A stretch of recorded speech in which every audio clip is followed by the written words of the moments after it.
Okay,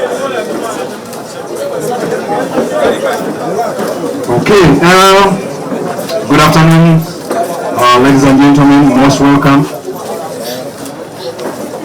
We have been here since morning, and this is the fourth day that we are receiving special persons and people that are desirous of different positions. Ewulira ono omusajja atalowoozanga ku nsonga y'ekkonkome. Singa ekkonkome libanga oli wadditungira empale, omukira gwalyo n'oguteekawa ky'osooka okulowoozaako. Laba nnamungi w'omuntu okuva mu Kawempe North eyeeyiye wano. Laba obukugu n'obumanyi Nalukola by'alina. Ddala entengereze bannanga akakiiko kaba kazijjeewa.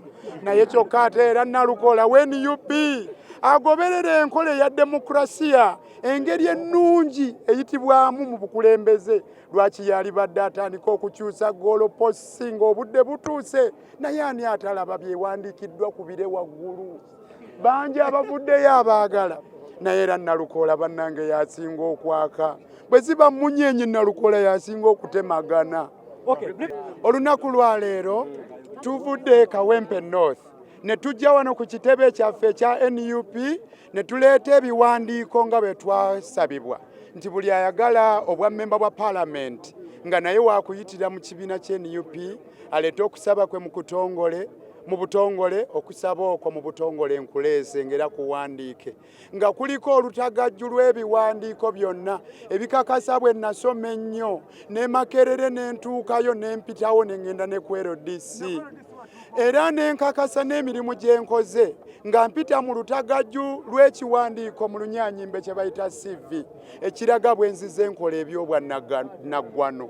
Mperekeddwako abantu ankuyanja okuli ne taata ne maama n'abataka okuva eyo ewaffe mu Kawempe constituency n'abavubuka abayitirivu ennyo era chairperson w'akakiiko omukyala Mase Walukamba n'agamba ddala Nalukola oleese ebiwandiiko awatali kugamba endulu netta.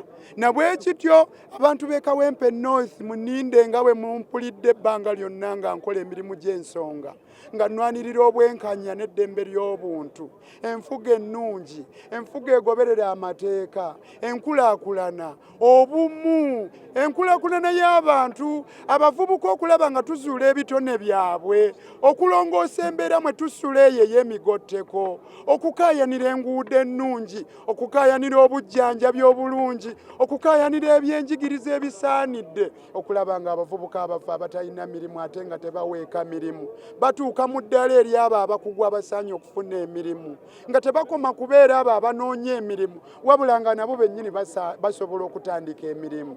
Obwo bwe bumu ku buvunaanyizibwa bwe tulina ate nga seerabidde nti obuvunaanyizibwa obukulu obwa memba wa Parliament busangibwa mu kawaayiro ak'ensanvu mu omwenda okukola amateeka agaluubirira okuleeta emirembe, okubukaza enfuga ennungi, okulondoola emirimu gya gavumenti eyawakati egikolebwa mu bitundu byaffe, okukaayanira ekkeeke yaffe nga Kawempe North n'ebintu ebirala bingi bassebo ne bannyabo. Nja kukola bulungi bannakawempe North abandaba mbasuubiza okukola obulungi emirimu gyammwe.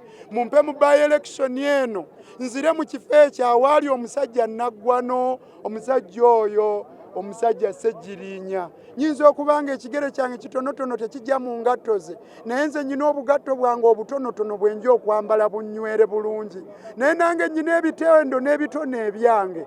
Bintu bingi bye tulina ebifaanana ng'ebya Ssejjirinya. Tunaayongereza we yakoma, tunaalongoosaamu awataatereera, tuneebuuza ku bakulemberwa okulaba nga tubawa ekyo ekisaanidde. Mwebale nnyo. As you recall, the National Unity Platform, through its Election Management Committee, it issued a notice that whoever wishes to contest for membership of Parliament Kawempe North constituency should submit an application. Today, I have submitted before the same formidable committee my application in writing, therewith attached my CV, a copy of my membership card. I'm a member of NUP. My CV, my academic credentials have been escorted by several people, including my father and the entire youth from Kawempe North constituency.